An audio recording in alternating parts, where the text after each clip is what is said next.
बुध हुए मार्गी। नवग्रहों में युवराज बुध 7 अप्रैल को अपनी वर्तमान वक्री अवस्था को छोड़कर मार्गी अवस्था में प्रवेश करेंगे, अर्थात बुध एक राशि आगे की ओर गमन करना प्रारंभ करेंगे। अब चूंकि ये एक अनुकूल परिवर्तन है जो निश्चित रूप से बुध के बल में वृद्धि करने वाला है तथा समस्त राशि के जातकों को सकारात्मक परिणाम प्रदान करने वाला है। जय श्री गणेश, नमस्कार। मैं आचार्य संजय द्विवेदी। मेरे समस्त प्रबुद्ध दर्शकों का मेरे चैनल पर हार्दिक स्वागत है। प्रिय दर्शकों, आज मैं वृश्चिक राशि के लिए बुध के इस मार्गी काल का किस प्रकार का प्रभाव प्राप्त होने वाला है, इस समय में किन किन भावों में वृद्धि होगी, कितना लाभ आप ले पाएंगे अथवा कहीं पर कोई समस्या या अवरोध है तो उसका क्या निराकरण है, संपूर्ण विश्लेषण मैं पूर्ण तर्क के साथ करने जा रहा हूं। प्रिय दर्शकों, इस राशिफल को आप अपने लग्न तथा राशि दोनों के अनुसार देख सकते हैं। वृश्चिक राशि मंगल की राशि है। वृश्चिक राशि के लिए बुध आपके अष्टम भाव के स्वामी हैं तथा आपके लाभ के स्वामी। अष्टमेश तथा लाभेश का गोचर वर्तमान समय में आपके पंचम भाव में चल रहा है। अब पंचम भाव जो ज्ञान का, शिक्षा का भाव है, संतान तथा प्रेम का भाव है। इस भाव में 4 ग्रहों का युति प्रभाव चल रहा है, जहां पर शनि के आने के बाद पंचग्रही योग बन चुका है। अब चूंकि बुध इस जगत में एकमात्र ऐसे ग्रह हैं जिनका संपूर्ण क्षेत्रों में अपना कार्यकत्व है। कोई भी कार्य क्षेत्र बुध के बिना संभव नहीं है, चाहे वो शिक्षा ज्ञान का क्षेत्र हो, एनालिटिकल एबिलिटीज का क्षेत्र हो, मैथ का क्षेत्र हो, वाणी का क्षेत्र हो, व्यापारिक क्षेत्र हो। जहाँ पर अपने वाणी से कार्य करते हैं, बुद्धि से कार्य करते हैं, जहाँ पर आप एनालिसिस करते हैं, समस्त कार्य बुध के कार्य क्षेत्र में आते हैं। कला क्षेत्र का संपूर्ण जो क्षेत्र है वो बुध के कार्यकत्व में आता है। तो इस प्रकार से बुध के बिना तो कोई कार्य क्षेत्र संभव ही नहीं। तो चाहे कोई भी राशि हो, उनके लिए बुध अत्यंत महत्वपूर्ण होते हैं। यहाँ पर तो लाभ के स्वामी हैं। अब लाभ तथा अष्टम के स्वामी का गोचर पंचम भाव जो ज्ञान का भाव, वहाँ पर अत्यंत विशिष्ट होने वाला है, क्योंकि यहाँ पर ये नीच राशि में तो अवश्य है, परंतु यहाँ पर इनका नीच भंग है। वर्तमान समय में कुछ स्थितियाँ नकारात्मक चल रही हैं, क्योंकि यहाँ पर बुध राहु के अत्यधिक निकट होने के कारण जड़ दोष में है। इसी प्रकार से मंगल जो यहाँ पर लग्न के स्वामी वो अष्टम भाव में गोचर कर रहे हैं, जहाँ पर कुछ निर्बलता प्राप्त होती है। यहाँ पर बुध शुक्र के साथ हैं, सूर्य के साथ हैं, शनि के साथ हैं। अभी वर्तमान समय में यदि हम अवलोकन करें तो बुध 2 डिग्री पर हैं, राहु 2 डिग्री पर हैं, शुक्र भी अत्यंत न्यून डिग्री पर गोचर कर रहे हैं, जिसके कारण यहाँ पर निश्चित रूप से समस्या चल रही है। अब 13 अप्रैल को तो सूर्यदेव राशि परिवर्तन करके अपने उच्च राशि में चले जाएंगे, परंतु यहाँ पर बुध जड़ दोष में होने के कारण इनके जितने भी कारक भाव है या इस राशि में, वृश्चिक राशि में जो लाभ का क्षेत्र है या अष्टम क्षेत्र है, दोनों बाधित हो रहे हैं, जिसके कारण लाभ की स्थिति न्यून हो चुकी है। आपके लाभ के मार्ग बंद हो चुके हैं, जिसके कारण समस्याएं उत्पन्न हो रही हैं।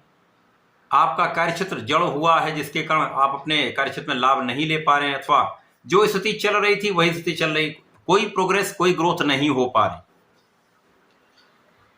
परंतु 7 अप्रैल से जब बुध मार्गी हो जाएंगे, अर्थात ये एक राशि आगे की ओर गमन करेंगे, जिसके कारण राहु से इनकी दूरी बढ़ेगी, बुध का अंश बल बढ़ेगा तथा बुध और राहु के बीच में अंशों का अंतर बढ़ता जाएगा।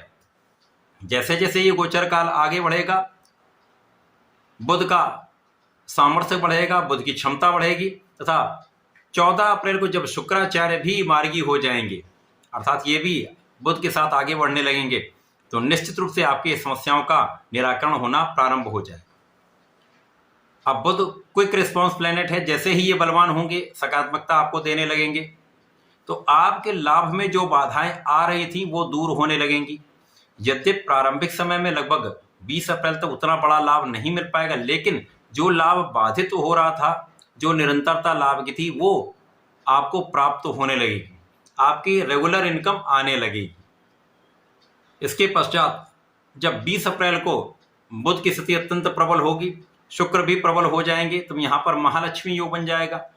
अब पंचम भाव का महालक्ष्मी योग अत्यंत प्रबल होने वाला है, जहाँ पर शुक्र मालव योग में है, बुध नीच भंग राजयोग में होकर अत्यंत बलवान होंगे, जिसके कारण आपकी इच्छाओं की पूर्ति होगी, आपके धन की इच्छा पूर्ति होगी, आपके मान सम्मान की इच्छा पूर्ति होगी, आपके संतान प्राप्ति की इच्छा पूर्ति होगी, संतान से सुख मिलेगा, ज्ञान शिक्षा में संपूर्ण सफलता मिलेगी। जो जातक शिक्षा के क्षेत्र में सफलता चाह रहे हैं उनको मन चाही सफलता मिलने का पूर्ण योग बन रहा है। इसी प्रकार से इस समय में आपके लाभ के मार्ग प्रशस्त हो जाएंगे, एक से अधिक मार्ग आपको प्राप्त होंगे, जहां से आपको धन लाभ प्राप्त होने वाला है। लोगों का सहयोग भी मिलने लगेगा, लोगों के बीच में आप अच्छी स्थिति में रहने वाले हैं, आपका यश भी बढ़ने का पूर्ण योग बन रहा है। 4 अप्रैल से मंगल भी भाग्य भाव में चले जाएंगे, तो जब मंगल की स्थिति अत्यंत प्रबल होगी तो बुध और शुक्र का ये जो परिणाम है वो कई गुना आपको लाभ देने वाला होगा, जिसके कारण समस्याओं का निस्तारण होगा, कार्यक्षेत्र के अवरोध दूर होंगे। भाग्य का साथ जब मिल जाता है तो आपका परिश्रम संपूर्ण रूप से आपको फल देता है, जिसका लाभ आप अपने कार्यक्षेत्र में लेते हैं, अपने शिक्षा के क्षेत्र में लेते हैं, अपने प्रोफेशन में लेते हैं, अपने व्यापारिक भाव में लेते हैं। तो संपूर्ण रूप से ये एक सकारात्मक स्थिति बन रही। जब बुध बलवान होंगे तो यहाँ पर आपकी बुद्धि का स्तर कई गुना बढ़ जाएगा, मानसिक दृढ़ता बढ़ जाएगी, आपके अंदर ऊर्जा है, आपका बुद्धि बल अच्छा होगा तो आप अपनी ऊर्जा का सकारात्मक उपयोग कर पाएंगे।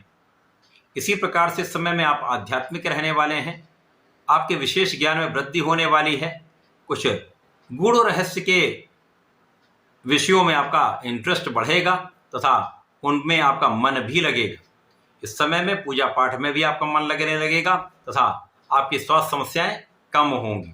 जब आपकी स्वास्थ्य समस्याएं कम होती हैं तो आप अपना संपूर्ण प्रयास कर पाते हैं। तो बुध का ये मार्गी काल निश्चित रूप से आपके लिए एक बलवान स्थिति बना रहा है। जैसे ही ये गोचर आगे बढ़ेगा, 7 मई को बुध राशि परिवर्तन करेंगे, उसके पहले की स्थिति तक आपका बल, आपका सामर्थ्य, आपकी क्षमता में वृद्धि भी होगी, आपके कार्यक्षेत्र में विशेष रूप से बड़े लाभ आपको प्राप्त होंगे।